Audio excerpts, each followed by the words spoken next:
জাতীয় কবি কাজী নজরুল ইসলামের ১২৬তম জন্মবার্ষিকী উপলক্ষে আয়োজিত হয়েছে গাহি সাম্যর গান অনুষ্ঠান।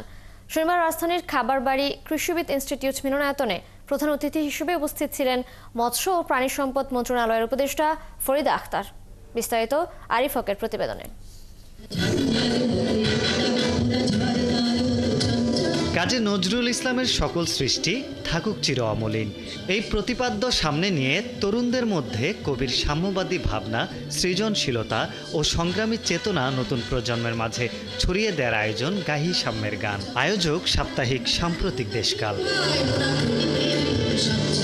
কাজী নজরুল ইসলামের জীবনে শুরু হয়েছিল দারিদ্রতার ভেতর দিয়ে। ছোটবেলায় পিতৃহারা নজরুল মসজিদের মুয়াজ্জিন হিসেবে কাজ করেছেন, গেয়েছেন লেটো গান, তবুও এগিয়ে গেছেন সৃষ্টির উন্মাদনায়। জাতীয় কবির ১২৬তম জন্মবার্ষিকীর এই আয়োজনের শুরুতেই কবির জীবন দর্শন ও সাহিত্যকর্ম নিয়ে আলোচনা করেন নজরুল গবেষক ডক্টর তাহা ইয়াসিন।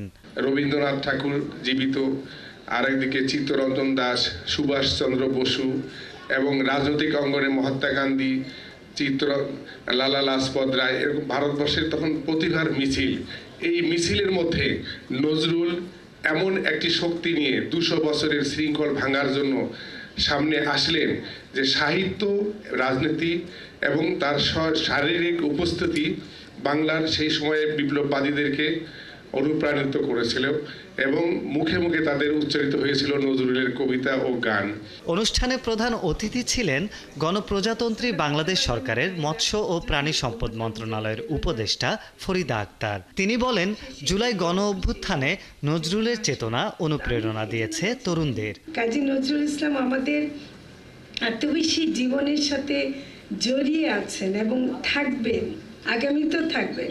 এবং এই জুলাই বিপ্লবের পর, জুলাই অভ্যুত্থানের পর আমি আরো বুঝেছি যে আগামী প্রজন্ম নজরুলকে নিয়েই আগাবে, তারা নজরুলকে ছাড়া আগাবে না। অনুষ্ঠানে নজরুল সঙ্গীত পরিবেশন করেন শাহিন সামাদ, ফেরদৌস আরা, প্রিয়াঙ্কা গোপী সহ বরেণ্য শিল্পীরা। আর কবিতা শোনান টিটো মুন্সি। নজরুল শুধু দ্রোহের কবি নন, তিনি মানবতার, ভালোবাসার এবং সাম্যের কবি। তার সৃষ্টি প্রেরণার উজ্জ্বল দৃষ্টান্ত হয়ে থাকবে অনন্তকাল।